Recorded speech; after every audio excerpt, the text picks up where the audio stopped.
Bonjour Karim Adiel, pardon. Vous êtes professeur académique et surtout membre du tribunal arbitral du sport. Merci d'avoir accepté l'invitation de Média TV ce matin. Permettez-moi, avant de vous poser des questions, de faire un certain nombre de rappels. Alors je précise tout de suite que je ne vais pas vous interroger sur ce que je vais dire, parce qu'avec vous on va parler surtout de procédure, mais il est intéressant tout de même de faire un certain nombre de rappels parce qu'il y a beaucoup d'informations qui circulent particulièrement sur les réseaux sociaux et qui sont pour la plupart fausses. Alors, première chose, après la Coupe d'Afrique des Nations qu'on a connue ici au Maroc, les premières sanctions ont été prononcées par le jury disciplinaire de la CAF. La CAF, c'est la Confédération africaine de football. C'est la Fédération algérienne de football qui a écopé de sanctions financières.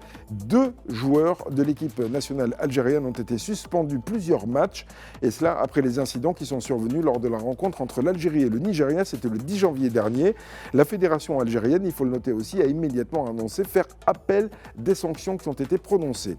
La Fédération royale marocaine de football a, elle, saisi la CAF et aussi la FIFA à propos du retrait de l'équipe nationale sénégalaise du terrain lors de la finale de la Coupe d'Afrique des Nations, ainsi que des événements qui en sont suivis. Dans un communiqué, la Fédération marocaine de football, la Fédération royale marocaine de football, dit que cette situation a eu un impact significatif sur le déroulement normal de la rencontre et sur la performance des joueurs. Le président de la FIFA a condamné bien sûr ce qui s'est passé, condamnation aussi du président de la CAF qui lui affirme que l'affaire sera suivie par les instances compétentes en vue d'éventuelles sanctions. Ça, c'est ce qu'on a qui est en l'état. Alors vous, je le disais, vous êtes professeur académique et membre du tribunal arbitral du sport. Concernant les procédures, là, pour l'instant, il y a des premières sanctions qui ont été prononcées. Peut-être qu'il en viendra d'autres. En tout cas, des plaintes, si j'ose dire, ont déjà été prononcées, des condamnations aussi, mais des condamnations de ce qui s'est passé, hein, pas des condamnations d'équipes ou de joueurs, mais des condamnations de ce qui s'est passé de la part du président de la FIFA et du président de la CAF.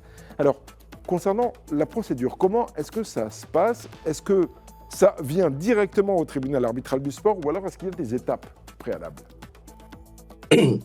Monsieur Mbarki, bonjour. Je tiens tout d'abord à remercier Média TV de cette invitation. Mais en effet, au vu donc de ce que vous avez relaté, il existe donc un principe fondamental qui est le principe donc de la hiérarchie des normes. Dans le cas donc de ces événements que tout le monde donc a vu, observé, il existe donc des recours disciplinaires auprès donc d'abord des instances en application du principe de la hiérarchie des normes, donc auprès des instances juridictionnelles de la Confédération africaine de football, qui est d'ores et déjà donc saisie, qui se prononcera par rapport donc à la plainte qui a été donc déposée par la Fédération royale marocaine de football, et invoquant bien entendu, comme tout le monde doit le savoir maintenant, l'article 82 du règlement de la CAF, qui stipule donc qu'une équipe qui abandonne donc ou qui se retire donc du terrain peut être donc déclarée forfait ou être sanctionnée par des amendes, exclusions, etc. Cela étant dit, donc c'est en première instance. Il faut savoir que la Confédération africaine de football dispose également d'un organe d'appel.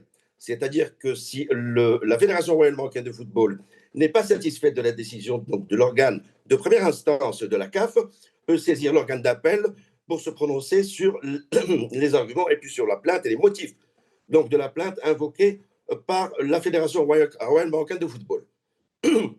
Toujours en application donc, du principe de la hiérarchie des normes, si la décision finale en appel de la Confédération africaine de football ne satisfait pas une nouvelle fois la Fédération royale marocaine de football, cette dernière a la possibilité de recourir donc à la FIFA afin de faire valoir donc ses droits.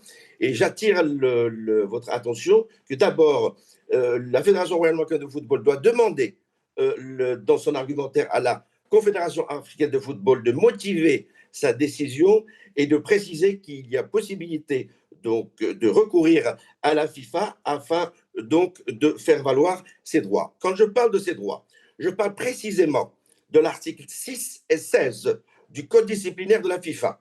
L'article 6 du code disciplinaire de la FIFA stipule clairement le mauvais comportement d'une équipe ou d'une association pouvant donner lieu à une exclusion d'une compétition internationale.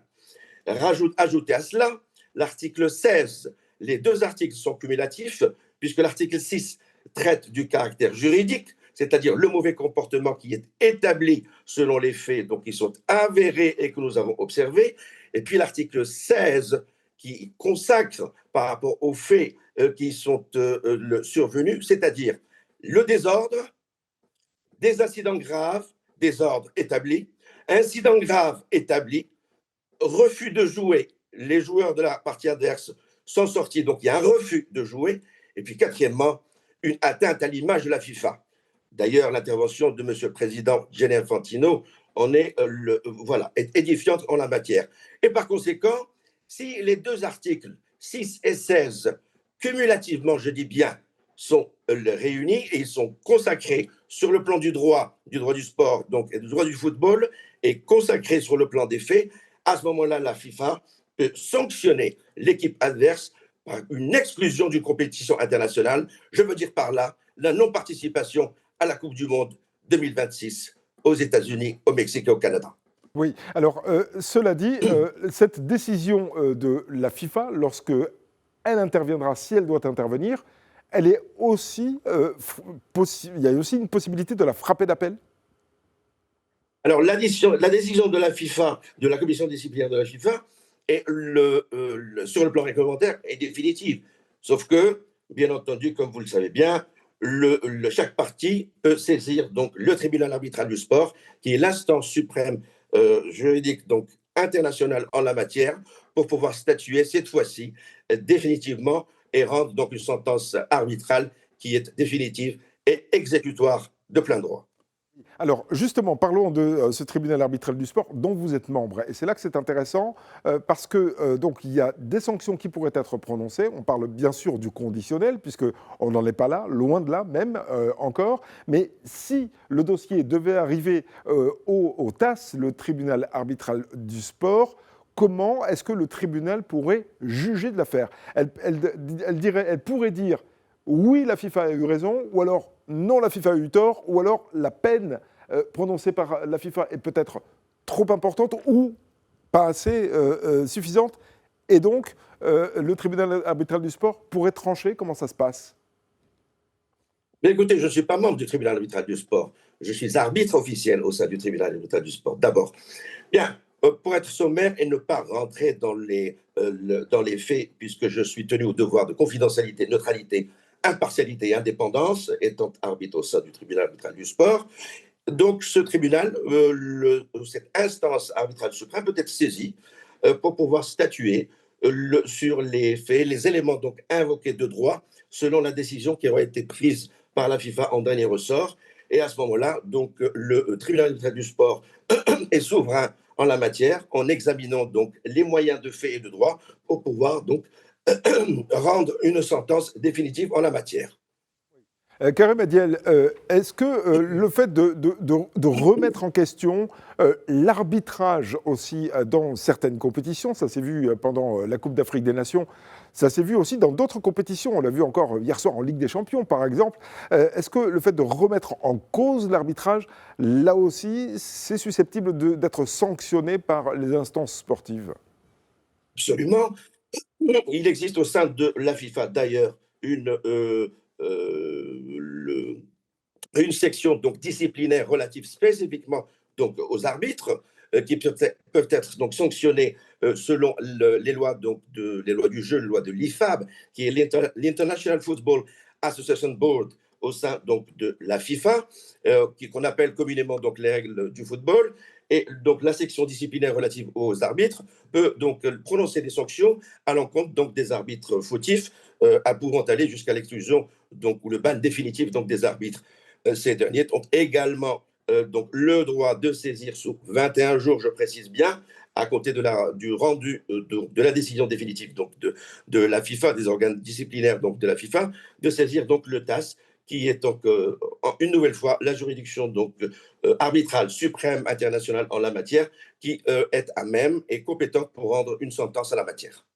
Merci beaucoup, Kérem Medial, de nous avoir apporté cet éclairage qui était probablement nécessaire parce que beaucoup ne connaissent pas, évidemment, les procédures et ne voient que les sanctions ou les plaintes. Et vraiment, les procédures sont très précises pour ce qui concerne donc les sports en général. Ça ne concerne pas que le football en particulier, hein. C'est vraiment tous les sports qui sont concernés par le tribunal arbitral du sport.